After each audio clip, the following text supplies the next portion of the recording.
Sunday جناب فنڈے ہوتا ہے، اور سنڈے کو جو ہے وہ آج تو خوشی کا دن ہے، اور اس کی وجہ یہ ہے کہ پاکستان نے جنوبی افریقہ کے خلاف جو T20 سیریز ہے وہ اپنے نام کر لی. 2-1 سے یہ سیریز جو ہے وہ پاکستان نے اپنے نام کی. ہوم سیریز تھی، اور لاہور کے اندر جو ہے یہ کل رات کو یہ فائنل کھیلا گیا، اور گرین شرٹس نے جنوبی افریقہ کے 140 رنز کا ہدف جو ہے 19ویں اوور میں 6 وکٹوں کے نقصان کے اوپر پورا کر دیا. اچھا، میچ کا جب آغاز ہوا بڑی انٹرسٹنگ بات یہ تھی کہ سلمان علی آغا جو ہے انہوں نے لگاتار اس پوری سیریز کے اندر تینوں میچز کے اندر جو ہے انہوں نے ٹاس جیتا. تو وہاں پہ جب وہ ٹاس جیتا تو وہاں پہ جو کامنٹیٹر تھے انہوں نے ان سے کہا کہ بھئی آپ نے کیا ایسا کر دیا کہ آپ نے 3 ٹاس جو ہیں وہ اکٹھے جیت لیے. تو انہوں نے کہا صرف 3 یہ نہیں، میں نے ٹیسٹ کے ٹاس بھی میں نہیں جیتے تھے. تو آپ اس سے دیکھ سکتے ہیں کہ مطلب وہ اس معاملے میں کافی لکی چل رہے تھے. بہرحال شروع سے ہی جو ہے جنوبی افریقہ جو ہے وہ کافی مشکلات کا اسے سامنا کرنا پڑا، اور پہلے ہی اوور میں شاہین شاہ افریدی جنہوں نے ایکچولی کم بیک کیا، نسیم شاہ کو جو ہے وہ ڈراپ کیا گیا تھا اس مرتبہ، اور انہوں نے جو ہے وہ آتے ساتھ ہی پہلے اوور کے اندر جو ہے 2 کھلاڑیوں کو آؤٹ کیا، اور اس کے بعد جو ہے وہ مطلب ایک قسم کی لائن لگنا شروع ہوگی. لیکن اس کے بعد تھوڑی سی اسٹیبلٹی آئی، اور الٹیمیٹلی جو ہے جنوبی افریقہ نے 139 رنز جو ہے وہ سکور کیے. پاکستان نے جب بیٹنگ کا آغاز کیا تو سائم ایوب جنہوں نے پچھلے میچ کے اندر غالباً 71 رن سکور کیے تھے، اس مرتبہ وہ سکورر کو تکلیف نہ دے سکے اور 0 رنز کے اوپر ہی آؤٹ ہو گئے. لیکن اس کے بعد جب بابر وہاں پہ آئے ہیں تو بابر نے جو ہے وہ اپنا رنگ دکھایا، جس کے لیے وہ جانے جاتے ہیں. Very aggressive, very good inning جو انہوں نے بلڈ اپ کی. 50 انہوں نے سکور کیے، اور اس 50 کے ساتھ جو ہے وہ بابر نے ایک نیا ریکارڈ بھی قائم کر لیا ہے. اس سے پچھلے میچ کے اندر انہوں نے روہت شرما کا ریکارڈ توڑا تھا، اور کل کے میچ کے اندر جو ہے انہوں نے وراٹ کوہلی کا ریکارڈ جو ہے وہ توڑ دیا موسٹ 50s کا. تو 2 دن میں 2 بھارتیوں کے ریکارڈ جو ہے انہوں نے توڑے ہیں. اس سے بہتر سنڈے کیا ہو سکتا ہے کہ اگر آپ انڈینز کے ریکارڈز توڑ رہے ہوں. اور آپ جانتے ہیں کہ بابر جو ہے وہ اکثر اوقات ان کا جو کمپیریزن کیا جاتا ہے وہ ہمیشہ وراٹ کوہلی کے ساتھ کیا جاتا تھا. بابر کا ایک بڑا لین پیچ چل رہا تھا پچھلے چند مہینوں میں، اور مطلب یہ وہی بابر اعظم ہے جن کے بارے میں جو ہے وہ ان کو ٹیم سے نکال دیا گیا اور ان کو ٹیم میں شامل نہیں کیا جاتا تھا. اور میں ہمیشہ یہ بات کہتا تھا کہ آئی بلیو ان ہم، آئی ڈو بلیو. مجھے آپ وہ بابر فین کلب کا آپ مانے، بلکہ مجھے یار بڑی حیرانگی ہوتی ہے کہ یہ میں تواتر سے میچز کے اندر میں دیکھ رہا ہوں کہ بابر کے آنے سے پہلے جو کھلاڑی آؤٹ ہوتا ہے اس کے لیے ہمارا پاکستانی کراؤڈ نا جب وہ آؤٹ ہوتا ہے تو چیئر کر رہا ہوتا ہے، اور ایون کامنٹیٹر کو بولنا پڑ جاتا ہے کہ بھائی یہ کیا ہو رہا ہے. مطلب یہ پاکستان کے اندر میچ ہو رہا ہے، پاکستانی کراؤڈ بیٹھا ہوا ہے، پاکستانی بیٹسمین آؤٹ ہو رہا ہے، تو یہاں پہ کراؤڈ جو ہے وہ چیئر کر رہا ہے، اور وہ پھر ان کو بتانا پڑتا ہے کہ جی اس کی وجہ یہ کہ بابر آنے والے ہیں. تو نہ یار اس طرح ظلم نہ کیا کریں. وہ میں آئی کین انڈرسٹینڈ، میں خود بابر کا بہت بڑا فین ہوں، لیکن اس طرح نہ کیا کریں کہ یار ایک آدمی آؤٹ ہو رہا ہے تو آپ جو بیٹھ کے اس پہ کلیپنگ کر رہے ہیں. مطلب وہ بھی ہمارا ہی بچہ ہے یار، ہماری ٹیم کا کھلاڑی ہے، ہمارا مطلب بھائی ہے ہمارا، تو اس کے لیے وہ آؤٹ ہو تو اس طرح نہ کیا کریں. لیکن اب کیا کریں، مطلب بابر کی فین فالوئنگ اتنی زیادہ ہے، اینڈ از پروون ہمسیلف. میں 2 لوگوں کے اوپر میرا اس ٹیم کے اندر جو ہے نا میرا بہت بلیو ہے، ایک سائم ایوب اور ایک بابر اعظم. میں بڑے دل سے جو ہے ان کو سپورٹ کرتا ہوں، اور میری بات آج آپ لکھ لیجئے گا. یہ میں آج آپ کو ایک پریڈکشن دے رہا ہوں. ہو سکتا ہے کہ آج سے چند مہینوں کے بعد یا سالوں کے بعد جو ہے ہو سکتا ہے میرا ایک کلپ جو ہے اس وقت لوگ سنیں، اور وہ یہ ہے کہ میں یہ پریڈکٹ کر رہا ہوں کہ ایک دن آئے گا سائم ایوب جو ہے اس ٹیم کا کپتان بنے گا. یہ آپ دیکھ لیجئے گا. I can see all those qualities in him, اور وہ آپ دیکھیے گا کہ آگے چل کے جو ہے وہ سائم ایوب ایک دن اس ٹیم کا کپتان بنے گا. تو ایون دو اس کا ایشیا کپ بہت ہی برا گیا، میرے خیال میں نے ہارڈلی مجھے اس سے پہلے کسی بیٹسمین کا اتنا برا پیچ نظر نہیں آتا جو میں نے سائم ایوب کا ایشیا کپ کے اندر دیکھا تھا. لیکن اس کے بعد جس طرح اس نے 71 سکور کیا کھل کے، مطلب وہ جسے کہتے ہیں نو لک شاٹس جو ہے وہ کھیل رہا ہے. ایک شاٹ تو اس نے لیگ کی سائڈ کے اوپر جب اس نے چھکا مارا تو he did not even bother looking at the ball. وہ بیٹسمین کو سامنے دیکھ رہا تھا کہ ادھر اکھ ملا میرے نال ذرا ویکھتے سی تیرا گیند میں کتنے سٹیا جا کے. تو مطلب ہی واز جسے کہتے ہیں نا بلومنگ وتھ کانفیڈنس، اتنے کانفیڈنس کے ساتھ جو ہے وہ کھیل رہا تھا. سو میں اسی لیے کہتا ہوں یہ T20 کی گیم جو ہوتی ہے نا وہ ظاہری بات ہے آپ نے کیا ایم کرتے ہیں، آپ ایم یہی کرتے ہیں کہ جی ہر اوور میں کم سے کم ایک چوکا ضرور لگنا چاہیے. 2 لگ جائیں تو بہت اچھا ہے، لیکن ایک چوکا تو ضرور لگنا چاہیے. اب جب آپ ظاہری بات ہے اس کے لیے رسک لیتے ہیں، sometimes you get lucky, sometimes you get unlucky. مثال کے طور پہ میں یہ جو دوسرا T20 ہوا تھا اس میں ساؤتھ افریقہ کے میرے خیال میں کم سے کم 4 ایسے بیٹسمین تھے جن کے جو ہے وہ بیٹ سے بال لگ کے جو سیدھا وکٹوں میں چلا گیا. بیڈ لک، مطلب اس سے بڑی بیڈ لک کوئی نہیں ہوتی کہ آپ کے بلے سے لگ کے جو ہے بال سیدھا ٹھا کر کے وکٹوں میں چلا جائے. اور اسی طرح اس دن آپ کا لکی ڈے ہوتا ہے کہ بیٹ سے جو ہے وہ بال لگے لیکن وکٹوں کو چھوڑ کے جو ہے وہ پیچھے جا کے چوکا ہو جائے، ایج کا چوکا. تو یہ قسمت کی بھی بات ہوتی ہے، لیکن جو ایک را ٹیلنٹ ہوتا ہے نا وہ آپ کو کلیئرلی اپنے آپ کو آئیڈینٹیفائی کرتا ہے. وہ بتاتا ہے کہ جناب مطلب میں یہاں پہ موجود ہوں. So Babar and Saim Ayub I never had any doubts about their talent. یہ بری بات ہوتی ہے کہ اگر کسی کے اوپر کوئی بیڈ پیچ آئے نا تو آپ اس کو اٹھا کے, ہمارے یہاں پہ بڑی گندی عادت ہے, اٹھا کے کوڑے دان کی ٹوکری میں پھینکتے ہیں, اور نہیں آتا فارغ ہے, اور نہیں تو کچھ نہیں ہے. مطلب یار میرے بھائی, انٹرنیشنل کرکٹ میں 50s بنانے کا ریکارڈ جو ہے نا کوڑے دان میں رہ کے نہیں بنایا جاتا. ٹھیک ہے, آپ کے اندر کچھ ہوتا ہے تب آپ انٹرنیشنل کرکٹ کے اوپر جا کے, انٹرنیشنل لیول کے اوپر جا کے جو ہے وہ 50 سکور کرتے ہیں یا آپ ریکارڈز بناتے ہیں. تو بابر جو ہے وہ جس قسم کی اس کی ہسٹری ہے, جو اس نے اب تک سٹیٹس اکٹھے کر لی ہیں, اس کو آپ اس کو اگنور کر ہی نہیں سکتے. اٹ از امپاسبل کہ آپ اس کو اگنور کریں. خیر, اگلی جو ہے وہ جناب او ڈی آئی سیریز ہے. تینوں میچز جو ہیں وہ فیصل آباد میں کھیلے جائیں گے. 4, 6 اور 8 نومبر کو یہ تینوں میچز جو ہیں کھیلے جائیں گے. میرے لیے ایک اچھی بات یہ ہے کہ فیصل آباد کے اندر جو ہے یہ تینوں میچز رکھے گئے ہیں, اور اچھی بات ہے. میں I am always for that theory کہ آپ کے مختلف میچز جو ہیں مختلف سینٹرز کے اوپر ہونے چاہیے, تاکہ وہاں کے کراؤڈ کو بھی موقع ملے کہ وہ اپنے ہیروز کو جو ہے وہ پرفارم کرتا ہوا دیکھیں. آپ پہلے جانتے ہیں کہ پاکستان کے اندر کرکٹ جو ہے بہت سالوں تک نہیں آئی, اور اب اگر آئی ہے تو آپ کے مختلف سینٹرز جو ہیں میرے خیال میں انہیں ایکٹیویٹ ضرور کرنا چاہیے. اچھا جی, اس کے بارے میں تو جناب کافی بات ہو گئی. اب آئیں ذرا تھوڑا سا سیاسی معاملات کے حوالے سے اور بین الاقوامی معاملات کے بارے میں بات کرتے ہیں. ایک خبر جو ہے وہ افغانستان کے حوالے سے ذبیح اللہ مجاہد جو ان کے ترجمان ہیں, انہوں نے جناب ایک بیان دیا ہے, اور اس میں انہوں نے کہا کہ جی ہم نے پاکستان کو جو ہے یہ آفر کی تھی کہ جن لوگوں کے اوپر آپ کو شک ہے کہ وہ دہشت گردی میں ملوث ہیں, آپ ہمیں ان کو آئیڈینٹیفائی کر دیں, ہم ان کو جو ہے وہ گرفتار کر کے آپ کو دے دیں گے. یہ انہوں نے وہاں پہ میڈیا سے گفتگو کرتے ہوئے بات کی ہے. تو یہاں پہ وزیر اطلاعات و نشریات عطاء اللہ تارڑ نے ان کے اس بیان کو جو ہے وہ مسترد کیا ہے, اور انہوں نے کہا ہے کہ جی استنبول مذاکرات سے متعلق جو ہے حقائق کو توڑ مروڑ کے طالبان کی جانب سے پیش کیا جا رہا ہے. انہوں نے کہا پاکستان نے افغان سرزمین پر موجود دہشت گردوں کی گرفتاری کا مطالبہ کیا. افغان فریق کے دعوے پر پاکستان نے فوری طور پر تحویل کی پیشکش کی. پاکستان کا موقف واضح, مستقل اور ریکارڈ پر موجود ہے. ان کے مطابق پاکستان کا موقف, انہوں نے کہا افغانستان کی جانب سے جھوٹے دعوے حقائق کے منافی ہیں. پاکستان نے واضح کیا ہے کہ دہشت گردوں کے حوالگی سرحدی انٹری پوائنٹ سے ممکن ہے. کسی بھی متضاد دعوے کو بے بنیاد اور انہوں نے گمراہ کن قرار دیا ہے. اس کے علاوہ جناب نائب وزیر اعظم اور وزیر خارجہ اسحاق ڈار جو ہے وہ 6 نومبر کو دوبارہ جب یہ طالبان اور پاکستان کے درمیان مذاکرات ہو رہے ہیں, اس مرتبہ وہ جائیں گے اسے اٹینڈ کرنے کے لیے. اور ترک وزیر خارجہ حاقان فیدان کی دعوت کے اوپر جو ہے وہ اسحاق ڈار اب ترکی جائیں گے. تو اس کا مطلب ہے کہ آپ ہائی لیول کے اوپر جو ہے یہ مذاکرات کر رہے ہیں. اس کے علاوہ وزیر دفاع خواجہ آصف صاحب نے گفتگو کی ہے. انہوں نے کہا جی تورخم بارڈر غیر قانونی مقیم افغانیوں کی بے دخلی کے لیے کھولا گیا ہے. تورخم بارڈر پر کسی قسم کی تجارت نہیں ہوگی. بے دخلی کا عمل جاری رہنا چاہیے تاکہ اس بہانے دوبارہ نہ ٹک سکیں. اس وقت ہر چیز معطل ہے, ویزا پروسیس بھی بند ہے. جب تک گفت و شنید مکمل نہیں ہو جاتی یہ پروسیس معطل رہے گا. افغان باشندوں کا معاملہ پہلی دفعہ بین الاقوامی سطح پر آیا ہے. ترکیہ اور قطر خوش اسلوبی سے ثالثی کا کردار ادا کر رہے ہیں. پہلے تو غیر قانونی مقیم افغانیوں کا مسئلہ افغانستان تسلیم نہیں کرتا تھا. ان کا موقف تھا کہ یہ مسئلہ پاکستان کا ہے. اب اس کی بین الاقوامی سطح پر اونرشپ سامنے آ گئی ہے. ترکیہ گفتگو میں یہ شک بھی شامل ہے کہ اگر وہاں سے کوئی غیر قانونی سرگرمی ہوتی ہے تو اس کا ہرجانہ ہوگا. ہماری طرف سے تو کسی قسم کی حرکت نہیں ہو رہی. سیز فائر کی خلاف ورزی ہم تو نہیں کر رہے, افغانستان کر رہا ہے. اس کے علاوہ جناب ایک ذرا تھوڑی سی ورینگ خبر ہے. سابق وزیر اعظم شاہد خاقان عباسی, انہیں ہارٹ اٹیک ہوا ہے اور اس کی وجہ سے وہ ہسپتال میں زیر علاج ہیں. وی وش ہم the best of health and ہم امید کرتے ہیں کہ وہ جلد از جلد ریکور کریں گے. انہیں الشفا ہسپتال میں جو ہے وہ منتقل کیا گیا دل کی تکلیف کی وجہ سے, اور بعد میں ڈاکٹرز نے بتایا کہ انہیں ہارٹ اٹیک ہوا ہے. جبکہ ٹیسٹ کے دوران یہ بھی انکشاف ہوا ہے کہ ان کے دل کی 2 شریانیں جو ہیں وہ بند ہیں اور 2 سٹنٹس جو ہیں وہ ان کے ادھر وہاں پہ ڈالے گئے ہیں.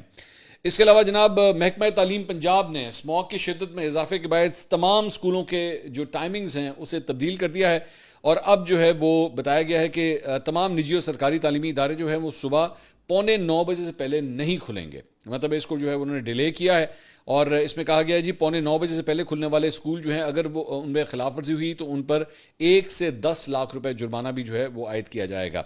اس کے علاوہ وزیر اعلیٰ خیبر پختونخوا نے جو اپنی کابینہ اناؤنس کی تھی اس میں 10 وزراء, مشیر اور معاون خصوصی شامل تھے. اب ان کو پورٹ فولیوز بھی جو ہیں وہ دے دیے گئے ہیں. مینا خان آفریدی کو بلدیات کا محکمہ دیا گیا ہے. علی امین گنڈا پور کی جو کیبنٹ تھی اس میں ان کے پاس تعلیم کا محکمہ تھا. ارشد ایوب خان کو ابتدائی اور ثانوی تعلیم کا محکمہ دیا گیا ہے, اس سے پہلے وہ بلدیات کے وزیر تھے. فضل شکور خان کو پبلک ہیلتھ اینڈ انجینئرنگ کا محکمہ دیا گیا ہے, اس سے پہلے وہ محنت کے محکمے کے وزیر تھے. ڈاکٹر امجد علی کو ہاؤسنگ کا قلمدان دیا گیا ہے, اور اس سے پہلے محمود خان اور علی امین گنڈا پور کے دور میں بھی ان کے پاس یہی پورٹ فولیو تھا. آفتاب عالم آفریدی ایک بار پھر قانون اور انسانی حقوق کے قلمدان جو ہے وہ سنبھالیں گے. سید فخر جہان ایکسائز اینڈ ٹیکسیشن جو گزشتہ دور میں کھیل و امور نوجوانان کے وزیر تھے. ریاض خان آبپاشی کا محکمہ سنبھالیں گے. خلیق الرحمان کو صحت کا محکمہ جو ہے وہ دیا گیا ہے. اسد کیسر کے بھائی عاقب اللہ خان جو ہے ریلیف بحالی و آبادکاری کے وزیر ہوں گے, جبکہ شہرام طریقی کے بھائی فیصل طریقی کو محنت کا محکمہ جو ہے وہ دیا گیا ہے. مزمل اسلم صاحب کو ایک مرتبہ پھر خزانے کی چابی جو ہے وہ ہاتھ میں پکڑا دی گئی ہے. اور اس کے ساتھ ساتھ کوہاڑ سے تعلق رکھنے والے شفیع اللہ جان جو کابینہ میں نئے چہرے کے طور پہ سامنے آئے ہیں, انہیں معاون خصوصی برائے اطلاعات و نشریات و تعلق عامہ کا محکمہ جو ہے وہ سونپا گیا ہے.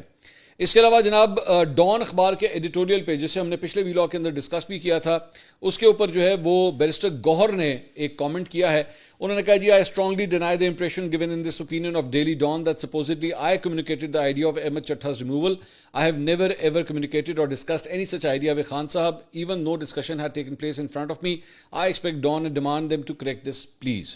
تو انہوں نے جو ہے اس خبر کو ڈینائی کیا ہے. اس کے علاوہ پی ٹی آئی کی جانب سے راولپنڈی میں عمران خان کی رہائی کے لیے ریلی نکالی گئی. اس پہ پولیس نے 30 رہنما اور کارکنوں کے خلاف مقدمہ درج کر لیا ہے. متن جو ہے مقدمے کا وہ یہ کہتا ہے کہ جی شرپسند عناصر نے پی ٹی آئی کے جھنڈے اٹھا کر مری روڈ بند کی. راجہ ثاقب, حنیف عباسی, ملک تحلیل, یہ وہ والے حنیف عباسی نہیں ہیں, وہ مسلم لیگ نون والے ہیں, یہ کوئی اور ہیں. انہوں نے ساتھیوں کے ہمراہ دفعہ 144 کی خلاف ورزی کی اور اس سلسلے میں جو ہے وہ ملزمان کی گرفتاری کے لیے چھاپہ مار کارروائیاں جو ہیں وہ شروع کر دی گئی ہیں اور ان کے خلاف یہ مقدمہ درج کیا گیا ہے.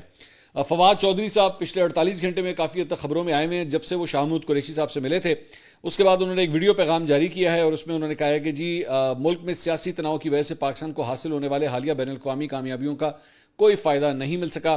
سیاسی درجہ حرارت کم ہونے تک پاکستان میں معاشی ترقی اور سیاسی استحکام نہیں آ سکتا. سیاسی درجہ حرارت میں کمی کے لیے پی ٹی آئی کو ایک قدم پیچھے ہٹنا اور حکومت کو ایک قدم آگے بڑھنا پڑے گا. انہوں نے کہا جی ہماری کوشش ہے کہ ایک ایسا ماحول بنایا جائے جس میں کم از کم بات چیت کا راستہ کھلے. شاہ محمود قریشی, اعجاز چودھری اور دیگر رہنماؤں سے ملاقاتوں میں یہی نقطہ نظر ان کے سامنے رکھا اور وہ بھی اس بات کے حامی ہیں کہ سیاسی ماحول بہتر ہونا چاہیے. اس کے علاوہ جناب راولپنڈی میں ساؤنڈ سسٹم ایکٹ کی خلاف ورزی پر مسجد کے خطیب کے اوپر جو ہے وہ مقدمہ درج کر لیا گیا ہے. ہم نے آپ کو پچھلے ویلاگ میں بتایا تھا کہ جناب حکومت نے جو ہے وہ یہ جو ساؤنڈ سسٹم ایکٹ ہے یعنی کہ لاؤڈ سپیکرز کے استعمال کے حوالے سے بڑی سخت ہدایات جو ہے وہ دی ہیں اور اس میں یہ کہا گیا جی کہ جمعے کے روز تقریر کے دوران سپیکر کے استعمال پر کارروائی کی گئی, جبکہ مقدمہ ہیڈ کانسٹیبل صغیر احمد شاہ کی مدیریت میں درج کیا گیا ہے اور پولیس نے شواہد اکٹھے کر کے جو ہے وہ مزید تحقیقات کا آغاز کر دیا ہے. اچھا جی, اس کے علاوہ بھارت سے ایک خبر شامل کرنا چاہیں گے جہاں پہ آندھرا پردیش کے ضلع سری کاکولم میں کل صبح ایک نئے تعمیر شدہ مندر میں بھگدڑ مچ گئی جس دوران 12 ہندو یاتری جو ہیں وہ ہلاک ہو گئے, جن میں زیادہ تر خواتین اور بچے شامل تھے. کم از کم 31 افراد جو ہیں اس کی وجہ سے زخمی ہوئے ہیں. اچھا, عام طور پہ جو ہندو فیسٹیولز وغیرہ بھی ہوتے ہیں وہاں پہ بھی اس طرح کی بھگدڑ مچنے کی وجہ سے جو ہے اسٹیمپیڈ کی وجہ سے بہت سے لوگ جو ہیں مارے جاتے ہیں. ان کا کمبھ کا میلہ ایک بڑا مشہور میلہ ہوتا ہے, تو وہاں پہ بھی جو ہے وہ کئی دفعہ اس طرح کے حادثات ہو چکے ہیں کہ بھگدڑ کی وجہ سے جو ہے وہ کئی لوگ مارے جا چکے ہیں. اب یہاں سے جو ویڈیوز موصول ہوئی ہیں اس میں بہت بڑا ہجوم تھا جس کے باعث سینکڑوں خواتین پوجا کی ٹوکریاں تھامے سیڑھیوں کے اوپر ایک دوسرے سے الجھتے ہوئے اپنی جان بچانے کی کوشش کر رہی تھی. بعد میں مندر کے احاطے میں متعدد لاشیں جو ہیں وہ بکھری ہوئی دیکھی گئیں ویڈیوز کے اندر. حکومتی ذرائع کے مطابق مندر کی انتظامیہ نے مقامی انتظامیہ کو آگاہ نہیں کیا تھا کہ اکادشی کے موقع پر اتنا بڑا ہجوم جو ہے وہ متوقع ہے. جہاں بھگدڑ ہوئی وہاں تعمیراتی کام جاری تھا اور صرف ایک داخلی اور خارجی راستہ تھا جس کی وجہ سے وہاں پہ یہ واقعہ پیش آیا ہے. اس کے علاوہ جناب امریکی جو صدر دفتر ہے وائٹ ہاؤس, اس نے جناب صحافیوں کے داخلے کے اوپر جو ہے وہ پابندی لگا دی ہے, نئی پابندیاں عائد کی ہیں اور انہوں نے کہا ہے کہ جی اب صحافی جو ہے وہ پریس سیکرٹری اور دیگر اعلیٰ حکام کے دفاتر میں بغیر اجازت داخل نہیں ہو سکیں گے. آپ کو باقاعدہ طور پہ اپوائنٹمنٹ لینی پڑے گی, صرف تبھی جو ہے وہ آپ دفتر کے اندر انٹر ہو سکتے ہیں. آپ کے چند کویسچنز جو ہیں وہ شامل کرتے ہیں, بڑی دیر ہو گئی تھی آپ کے سوالات نہیں لیے تھے. واصف ستار صاحب کا سوال ہے بابر کے حوالے سے, کرکٹ کے حوالے سے. انہوں نے کہا جی بابر نے جو پرفارمنس دی ہے کیا اس نے تنقید کرنے والوں کے منہ بند کر دی ہیں, اور سلمان علی آغا کا کیا ہوگا, وہ تو کوئی پرفارمنس ہی نہیں دے رہا. دیکھیے بابر کے بارے میں میرے خیال میں اس سوال کا جواب کافی حد تک شروع میں ہی اپنے کامنٹس کے اندر میں دے چکا ہوں. I don't want to repeat that. لیکن I do want to comment on Salman Ali آغا. سلمان علی آغا کی جو میں نے اننگز کل میں نے دیکھی وہ مطلب جسے کہتے ہیں نا وہ, اب میرے خیال میں اگر آپ کرکٹ کھیلتے ہو تو یو کین ٹوٹلی انڈرسٹینڈ, اسے کہتے ہیں کہ بلہ مڈل ہو رہا ہے, ٹھیک ہے, اس کا بلہ مجھے مڈل ہوتے ہوئے نظر نہیں آ رہا. مطلب میں اس کی ٹائمنگ مجھے کلیئرلی جو ہے وہ نظر نہیں آ رہی, اور اس کے اندر جو ہے وہ ایک اس نے چوکا جو ہے وہ مارا, وہ بھی مجھے لگا کہ لوور ایج کے اوپر لگ کے جو ہے وہ چوکا ہوا ہے, وہ نظر آ رہا ہے کہ is not in form, come is come T20 کے حوالے سے. I won't say that about test, لیکن T20 کے حوالے سے مجھے لگ رہا ہے کہ دیر از سم تھنگ رانگ, وہ فارم میں نہیں آ رہا. اور یہ سلسلہ جو ہے وہ ایشیا کپ سے چل رہا ہے. اب یا تو T20 کا جو ایک پریشر بلڈنگ فارمیٹ ہے, اوبیسلی آپ کے اوپر ایک پریشر ہوتا ہے کہ جناب کو چوکا مار رہے ہیں, آپ نے کم از کم 8-9 رن تو کرنے ہیں ایک اوور کے اندر, وہ پریشر جو ہے that is too heavy for ہم. سو اس لیے مجھے بھی جو ہے وہ سلمان علی آغا کے معاملات کے اوپر جو ہے وہ کافی ڈاؤٹس ہیں. اچھا جی, اس کے علاوہ ابو بکر سلطانی صاحب ہیں, انہوں نے سوال کیا, منصور بھائی میرے خیال میں تو افغان طالبان سے مذاکرات کا کوئی فائدہ نہیں, آپ کا کیا خیال ہے؟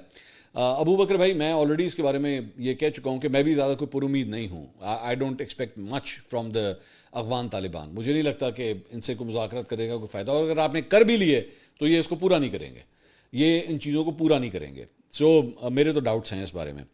محمد فدا صاحب کا سوال ہے, منصور صاحب سہیل آفریدی نے تو اپنی کابینہ بنا لی ہے, کیا اب ان کو عمران خان سے ملاقات کی اجازت مل جائے گی یا نہیں جائے گی, لیکن ملنی چاہیے. میں تو ایون اس کابینہ کے بننے سے پہلے بھی یہ سمجھتا تھا کہ ان کو ملنے کی اجازت ہونی چاہیے. وہ ایک الیکٹڈ سی ایم ہے, اور وہ مطلب اگر جا کے اپنے لیڈر سے ملنا چاہتے ہیں, مجھے تو اس میں کوئی پرابلم نہیں ہے. سو اگر ان کی اب تو کیبنٹ بن گئی ہے تو ڈیفینیٹلی ملنا چاہیے, کیوں نہیں ملنا چاہیے, انہیں ملنا چاہیے جا کے. اس کے علاوہ احمد عثمان تور صاحب کا سوال ہے, منصور بھائی کیا کوئی پی ٹی آئی کی ٹاپ لیڈرشپ کے کسی ممبر سے یہ سوال پوچھ سکتا ہے کہ پاکستان پہلے ہے یا عمران خان؟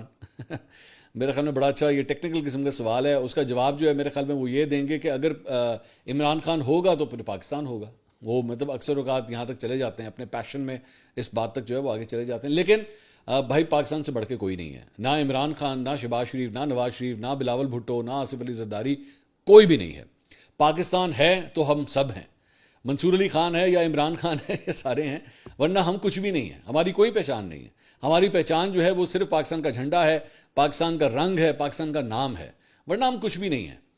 تو عمران خان اگر ہے, مثال کے طور پہ اگر وہ ایک شخصیت ہیں, تو وہ کہاں سے بنے تھے بتائیے مجھے؟ وہ کرکٹ سے بنے تھے نا. وہ کرکٹ کی کس ٹیم سے بنے تھے؟ پاکستان کی ٹیم سے بنے تھے. جب انہوں نے پاکستان کا جھنڈا پہنا تھا, جب وہ پاکستان ٹیم کی کپتانی کرتے تھے, تو پاکستان کی وجہ سے تھے. تو اگر پاکستان نہ ہوتا تو کیا پتا آج عمران خان کیا کر رہے ہوتے؟ یو ڈونٹ نو نا. نہ وہ کبھی کرکٹ کے شاید کپتان بنتے, نہ وہ آگے اس کے بعد سیاست دان بنتے, اور نہ کبھی پھر وہ وزیر اعظم بنتے, اور نہ ہو سکتا ہے اس کی وجہ سے آج اڈیالہ جیل میں ہوتے. یہ بھی تو ہے. So it is Pakistan, Pakistan is always first. اچھا جی, اس کے علاوہ محمد شفیع صاحب کا کراچی سے سوال ہے, جو یوٹیوبرز باہر بیٹھے ہیں اور غلط خبریں اور جھوٹ بولتے ہیں, انڈیا کے جھوٹ کو پھیلاتے ہیں, کیا حکومت پاکستان ان کے خلاف ایکشن نہیں لے سکتی؟ کیا ایکشن لیں جی, بتائیے آپ, وہ کیا ایکشن لے سکتے ہیں؟ ایک وہ جو یوٹیوبر باہر بیٹھا ہوا تھا, اس کے اگینسٹ تو UK کے اندر کیس ہوا, ہار گیا, وہ ہار گیا. لیکن اتنی بے شرمی ہے کہ وہ آج تک اس بات کو مانا نہیں کہ میں ہار چکا ہوں.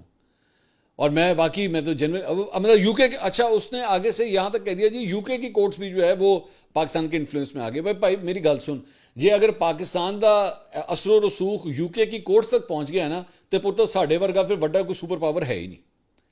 اگر ہمارا اتنا اثر و رسوخ اگر شروع ہو گیا, یہ نہیں ماننا کہ میں نے جھوٹ بولا, یہ نہیں ماننا کہ میرے پاس ثبوت نہیں تھا, یہ نہیں ماننا کہ میں نے جو ہے وہ بلا وجہ اگلے کی جو ہے وہ میں نے تصدیق کی ہے.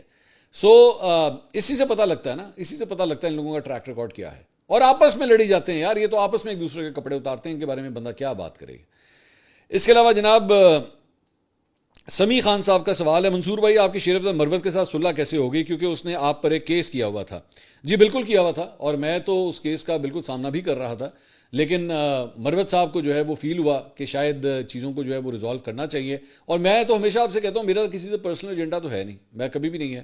میں تو اپنے بڑے سے بڑے ناقد کو بھی, میں آج بالکل یہ کھل کے بات کر رہا ہوں, میں بڑے سے بڑے ناقد کو بھی اگر وہ کہے نا کہ جی میں آپ کے پروگرام میں آپ کو آ کے جو ہے میں فیس کرنا چاہتا ہوں, میں آپ کے سامنے بیٹھنا چاہتا ہوں, حاضر. یہ بات میں کئی دفعہ کہہ چکا ہوں, پچھلے کئی سالوں سے میں کہہ رہا ہوں. یہ میرا پوڈ کاسٹ کا یہ مطلب یہ چینل بھی ہے, ہم لوگ انٹرویوز کرتے ہیں. اینی ون, وہ میرے سے بڑے سے بڑا کرٹک بھی اور مجھے کہے کہ جناب میں نے آپ کے سامنے آ کے بیٹھنا ہے اور میں جو ہے وہ آپ سے کویشچن کروں گا, بسم اللہ پلیز تشریف لائیے, نو ایشوز ایٹ آل. تو مجھے شیر افضل مروت صاحب کے ساتھ میرا بڑے عزت اور احترام کا ریلیشن شپ تھا, اور ابھی بھی ہے, ایون تو بے شک انہوں نے کیس کیا تھا. لیکن بعد میں بہرحال انہوں نے ہمیں انفارم کیا کہ جی میں نے اپنی وکلا کی ٹیم کو کہہ دیا کہ یہ کیس جو ہے آپ واپس لے لیں. سو کائنڈ آف ہم, تھینک یو سو مچ. لیکن اگر وہ اس کیس کو لے کے جا رہے تھے تو ہم بھی پرسو کرنے کے لیے تیار تھے, ہمارے بھی لائر جو ہے وہ کورٹ میں کھڑے ہوئے تھے, کوئی ایسی بات نہیں تھی. اس کے علاوہ جناب محمد ابراہیم صاحب کا سوال ہے کہ سر کہنا یہ تھا کہ پاکستان ٹیم کتنے سالوں سے کمزور ہو رہی ہے اور یہ ہمارے جیسے بندوں کو بھی نظر آ رہا ہے، تو پھر یہ انتظامیہ ٹیم کو درست کیوں نہیں کر رہی؟ میرے بھائی میں بار بار یہ کہتا ہوں کہ آپ کے پاس یہی ٹیلنٹ ہے. میں آپ کے سامنے 25-30 کھلاڑی رکھ دیتا ہوں، ان سب کو اٹھا کے سائڈ پہ کر دیں. چلیں میں اگزامپل رکھتا ہوں آپ کے سامنے. بابر ہے نہیں ہے، رضوان ہے نہیں ہے، سلمان وہ علی آغا ہے، یا میں سلمان اکرم راجہ کہنے لگا تھا، سلمان علی آغا ہے یا نہیں ہے. آپ ان سب 25-30 کو اٹھا کے سائڈ پہ رکھ دیں. آپ لے آئیں 25-30 اور اپنی مرضی کو اٹھا کے لے آئیں اور مجھے پروف کر کے دکھا دیں کہ یہ والے 25-30 جن کو آپ سائڈ پہ کریں گے یہ ان سے بہتر ہے. آپ کے پاس جو ٹیلنٹ ہے وہ یہی ہے. آپ اس میں یہ ہو سکتا ہے کہ ہم اور آپ جو ہے وہ کٹھے بیٹھے ہوئے ہیں، آپ کے شاید پلینگ 11 اور وہ میرے شاید پلینگ 11 اور ہو، لیکن وہ پلینگ 11 اس 25-30 میں سے نکلیں گے. یہ نہیں ہو سکتا کہ آپ مجھے پروف کر دیں کہ جناب نہیں، یہ جو 25-30 کا جو پول ہے نا، جو ٹاپ کے 25-30 کے پول ہیں، اس میں سے اس کے علاوہ جناب باقی سارے ٹیلنٹڈ لڑکے سے باہر ہیں. یہی سب سے بہتر ہیں آپ کے پاس. ہاں اب یہ ضرور فرق ہے کہ آپ کا by the every passage of year آپ کے یہاں پہ وہ ٹیلنٹ نیچے کی طرف جا رہا ہے، پول نیچے کی طرف جا رہا ہے. دنیا کرکٹ کے اندر جو ہے وہ بہت تبدیلی آ چکی ہے. آپ نے آج بھی اگر کچھ کرنا ہوگا نا، آپ نے لڑکا پکڑنا ہے 10 11 12 13 14 سال کا، وہاں سے لڑکا پکڑنا ہے آپ نے. جو لڑکا 18 19 20 21 سال کا ہوتا ہے نا، وہ تو پک چکا ہوتا ہے، اس نے جو سیکھنا تھا وہ سیکھ لیا. آپ کو پتا ہے، میں ایک چھوٹی سی آپ کو بات بتاتا ہوں. مثال کے طور پہ ایک بیٹسمین ہے، ایک بالر ہے، اس کا ایک نیچرل سٹائل ہے کہ اس نے کور ڈرائیو ایک طریقے سے کھیلنی ہے، فار ایگزامپل جس بھی طریقے سے کھیلنی ہے. وہ ایک دفعہ جب آ جاتا ہے نا نیشنل سٹیج کے اوپر، پھر اس کی کور ڈرائیو کو تبدیل کرنا بہت مشکل کام ہے، بہت ڈیفیکلٹ کام ہوتا ہے. لرن کرنا آسان ہے، ان لرن کرنا بہت مشکل کام ہے. ان لرن کیا ہوتا ہے؟ جو آپ کو سکھا دیا گیا. مثال کے طور پہ آسان الفاظ میں سمجھاتا ہوں، ABCDEFGH. اب یہ ABCDE ہی آپ کو آئے گا. آپ نو میٹر وہ آپ بولتے رہے ہر دفعہ آپ یہی کہیں گے ABCDEFGH. میں سڈنلی اگر آپ کو کہہ دوں نا بھائی جان آج سے ABCEFG ہے، ڈی بیچ میں سے کھا جائیں، آپ کو لگ پتا جائے گا کہ ڈی کو بلانا کس طرح، آپ کو لگ پتا جائے گا. بہت مشکل کام ہوتا ہے یہ. تو اس لیے آج اگر آپ نے کام کرنا ہے نا، تو لڑکا وہ پکڑیں جو 10 سے 15 کے بریکٹ کے اندر ہے. وہ ہے آپ کا فیوچر، وہ اگلے 10 سال ہیں، وہ پاکستان ٹیم کے اگلے 10 سے 15 سال ہیں. اس پہ کانسنٹریٹ کریں. ہمارے یہاں افسوس کی بات یہ ہے کہ ان پہ کانسنٹریٹ نہیں کیا جاتا. اگلی ویڈیو میں آپ سے دوبارہ ملاقات ہوگی. اللہ حافظ.